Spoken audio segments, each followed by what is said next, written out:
अकबर बिरबल की कहानी स्वर्ग की यात्रा। एक बार की बात है, राजा अकबर अपने दरबार में बैठकर कुछ विचार कर रहे थे। तभी अचानक उन्हें ख्याल आया कि उनकी दाढ़ी और बाल काफी बढ़ गए हैं। इस ख्याल के आते ही उन्होंने अपने एक दरबारी को बुलाकर नाई को फौरन हाजिर होने का संदेश भिजवाया। राजा का संदेश मिलते ही नाई महल पहुंच गया। महल पहुंचकर नाई राजा की हजामत बना ही रहा था कि कहीं से एक कौवा वहां आकर बैठ जाता है और काम करने लगता है। राजा अकबर नाई से पूछते हैं, यह कौवा काम क्यों कर रहा है? इस पर नाई जवाब देता है, यह आपके पूर्वजों का हालचाल बताने आया है।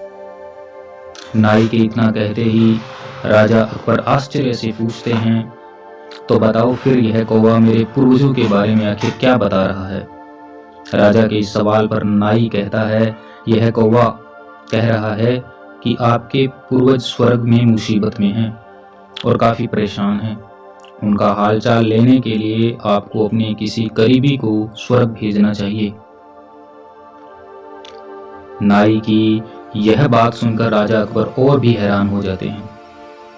राजा अकबर आश्चर्य से नाई से पूछते हैं, आखिर किसी इंसान को जिंदा स्वर्ग में कैसे भेजा जा सकता है? राजा के इस सवाल पर नाई जवाब देता है, महाराज मेरी नज़र में एक पुरोहित है जो इस काम को अंजाम दे सकता है। बस आप इस काम के लिए अपने किसी करीबी को स्वर्ग जाने के लिए राजी कर लीजिए। नाई के इस आश्वासन पर राजा अकबर तैयार हो जाते हैं और दरबार में अपने सभी करीबी दरबारियों को बुलाते हैं। राजा के आदेश पर सभी करीबी दरबारी राजा अकबर के सामने हाजिर हो जाते हैं। सभी दरबारी राजा से अचानक बुलाने की वजह पूछते हैं। इस पर राजा उन्हें नाई के साथ हुई सारी बात बताते हैं। राजा की बात सुनकर सभी दरबारी एक मत में बिरबल का नाम आगे रखते हैं। दरबारी कहते हैं कि स्वर्ग जाकर पूर्वजों का हाल चाल लेने के लिए बिरबल से उचित व्यक्ति और कोई नहीं हो सकता, क्योंकि बिरबल हम सब में सबसे ज्यादा बुद्धिमान और चतुर हैं। इसलिए स्वर्ग में आपके पूर्वजों का हाल चाल लेकर वह उनकी परेशानी का हल आसानी से निकाल सकता है। राजा अकबर दरबारियों की इस सलाह को मानते हुए बिरबल को स्वर्ग भेजने की तैयारी कर लेते हैं।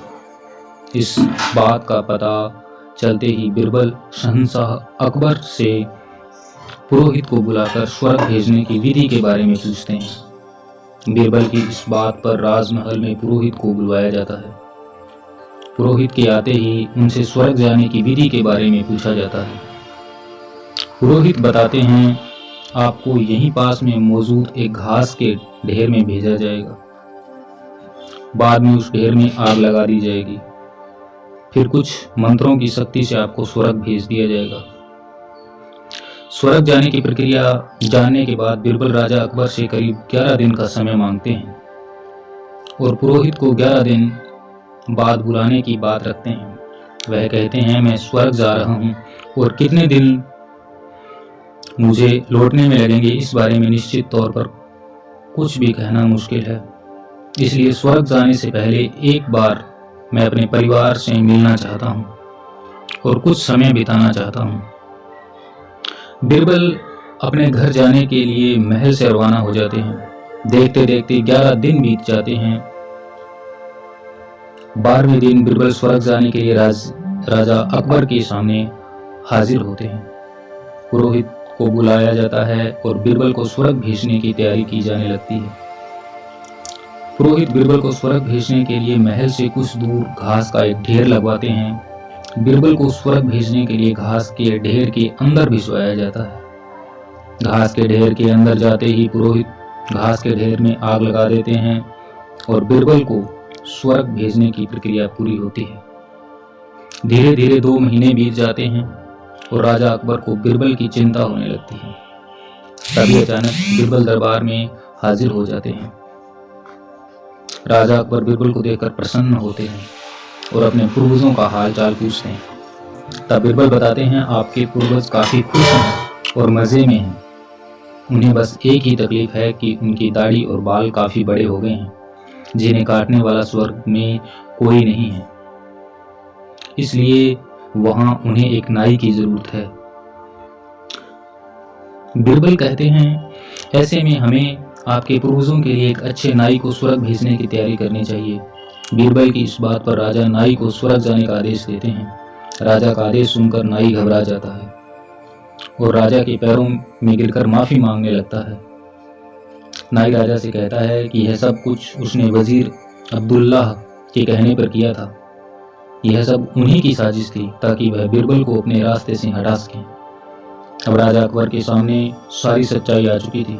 यह सब जानने के बाद राजा अकबर ने वजीर अब्दुल्लाह और उनके साथियों को दंड देने का आदेश दिया।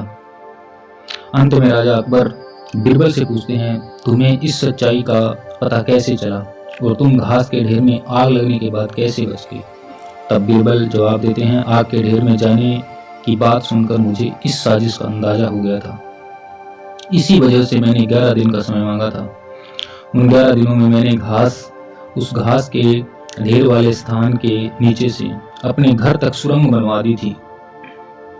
उस सुरंग के जरिए ही मैं वहां से बचकर निकल पाया। बिरबल की पूरी बात सुनकर राजा प्रसन्न हुए और बोले, वाह बिरबल वाह, यह काम केवल तुम ही कर सकते थे। कहानी से सीख, बिरबल की स्वर्ग यात्रा कहानी से सीख मिलती है कि सूझबूझ से बड़ी परेशानी का हल निकाला जा सकता है।